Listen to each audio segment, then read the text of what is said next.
Couple thoughts on last week real quick. Again, just really proud of how the guys responded to a very difficult situation. We, knew it was going to be challenging, and we went in. Obviously, couldn't prepare for the weather, but we didn't talk about it. We didn't make it. We didn't use it as an excuse. Went in, played a team that really wanted to win. Which in the end, I think we wanted to win a little bit more, but they really wanted to win. It was a challenging situation. Good team on the road. Was down at halftime. We had a chance to quit as a team. We had a chance to quit, and we didn't. There was a lot of things that we overcame, and the fact that we ended up winning the game says a lot about the character of our football team. So back to work this week. Got another challenge. Like we all know, every week in the Big East is challenging, and Louisville is coming to town off a 2-game win streak. They've done something in the last 2 weeks that we haven't done this year. They've beat they beat Syracuse and Rutgers, which is two pretty good teams, So they come in here ready to go. They're big, they're physical, they're talented. They're athletic, and they're going to come in right there in the thick of things in the Big East and expect to win. Got questions?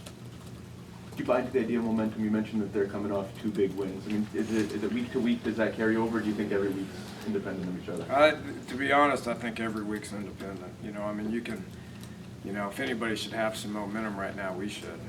Based on coming back home, based on overcoming the adversity that we overcame last week. We got a lot. We got everything out there in front of us. And we're 6-2, and got a chance to finish strong.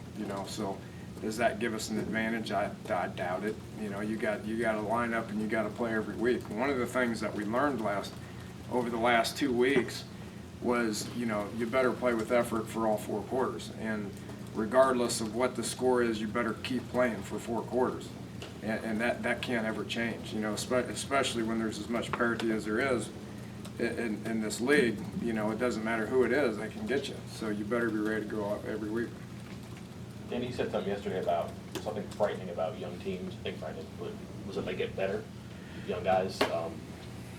It makes sense, but on what level, especially this late in the season, is that concerning when you see a team maybe peaking like these guys are? Yeah, it is. We got some young guys too that we expect to keep getting better. But they play a lot more freshmen than we do. I think they start 4 true freshmen on defense, and they start 2 true freshmen on offense. I think 3 total, but about 5 or 6 play. So and those are all key guys from a quarterback to who he's throwing to, which is developing more and more timing, than they had earlier in the year. So they're a deeper football team than we are. They play more people, which, due to the fact that they're young and they're playing a lot, they're probably going to get better. Coach, what kind of advantage does the team get from having a veteran quarterback taking the snaps, especially in the tight games going down the stretch? It should matter. It should. And I think Gino, had some poise last week in the 4th quarter. I got on him in the 3rd pretty good. We went out there and, had field position. We wanted to make sure that we were kicking with the wind, to gain field position if possible. And defense went out there and 3 and out of them 3 times in a row, and it took us 3 series before we did anything. And so I got on him, and I was pretty hard on him in the 3rd quarter, and then we turned around in the 4th quarter and we had a big quarter and finished strong. A lot of guys in that situation. I say our team in general, but a quarterback in general, without having that kind of composure, probably would have possibly shut it down. We may not have been able to get the job done. Would you like another 4 turnovers to 1? Yeah, I'd say that. I'd pay for that. I'd pay a lot of money to have that. Those were huge, I thought. Well, it was the difference in the game. I mean, you look at how that game went. Footing was terrible. People were slipping offensively, slipping defensively. I mean, the game slowed down, okay? And that's didn't give us an advantage, or it didn't give them advantage, but it made the handling of the ball extremely hard. And for Gino to complete 66, 67% of his passes, you know, and only have one turnover compared to them. I don't know what their completion percentage was. It was less than that, but have 4 turnovers. It's the difference in the game. You know that, and when we punted, we were able to, you know, execute the snap, execute the punt, and flip the field position. There was a lot of possessions because nobody could sustain anything, you know. But due to the fact that we just didn't give them and them have good field position was the difference in the game.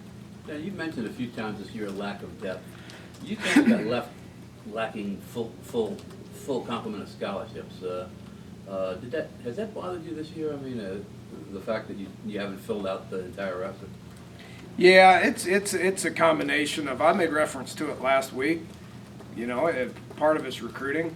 You know, and part of it's making sure that you have exactly what you want in the room that you're coaching. You know, so. You know, that's recruiting, you know, and then in addition to that, it's making sure that you make good decisions. It's making sure that you keep them academically eligible and you keep them accountable for what's expected of them both on the field and off the field. But then in addition to that, yeah, I mean, you got to make sure that you sign a full class, which, you know, a lot of our efforts right now is making sure we sign enough kids to be able to bring in here at midterm to where we don't lose the initial scholarships. You know, once you lose them, they're gone, and you can't use them. I mean, we can't. Whatever's available at midterm, we better use them, because then in February you only get 25. You can't sign 40. You can only sign 25. You know, so last year I think we signed 18 or 19 in February. So that means if you got 6 or 7, where you better get them done by midterm. If you don't, you lose them. And due to the fact that you only get 25 a year, you better take full advantage of that if you want to fill a full roster.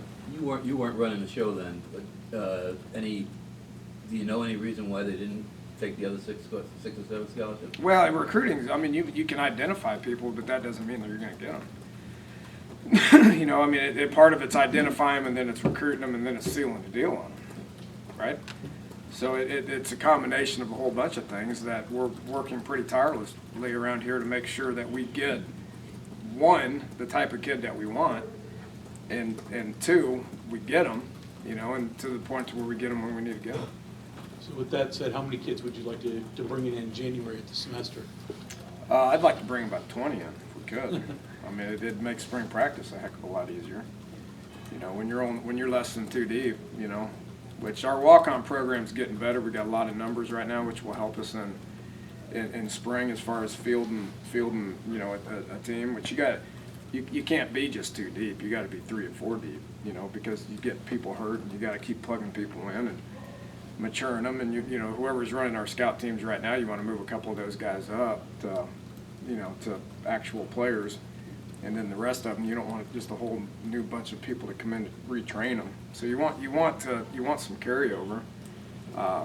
You know, it gets to a point where it's unrealistic to bring in more than like 6. Not to say it couldn't happen, but it gets hard. Louisville's been a team that hasn't given up more than 25 points this season. What is it defensively they do that's made them so successful? Well, it starts with coaching. They're well coached now. I mean, you know, Charlie Strong has been as well-respected defensive coordinator as there's been in the profession for the last 2 decades. You know, I mean, guys won 2 national championships and been a part of some good, you know, good programs. Being the defense coordinator, I mean, that tells you something. You know, and then you know, just getting guys. You know, they've done a good job recruiting. They play a lot of people. They're pretty much, you know, 2 deep at each position, and a lot of those guys play. You know, so they got a bunch of competition that is making them better as well. Scheme's good, play hard, got good players. On the other side of that, I mean, offensively, they haven't been really lighting it up. But looking at the Big East rankings, they don't have a running back in the top rankings. They don't have a receiver in the top rankings. Their quarterback's ranked 8th. What worries you about their offense, or what do you guys see out of their offense and what they're able to do? They're getting better. You know, I mean, they've made some changes, and again, it goes back to young guys. I mean, they were playing a bunch of different people early, and then didn't have as much success as they wanted, so they made some changes. You know, and since they've done that, I think they've been a little bit more efficient. You know, they may have not been putting up big numbers or big points, but it looks to me like they're more efficient. You know, and again, when you play that many young kids, you know, and inexperience as well. You know, up front they're their center back. I mean, you know, we say we're not very experienced with our O-line. Well, you know, we got more than one guy back. So they got one guy back up front, which those guys are learning to play with, you know, to play with each other. And then in addition to that, a bunch of skill kids who look talented to me, just not on the same page yet.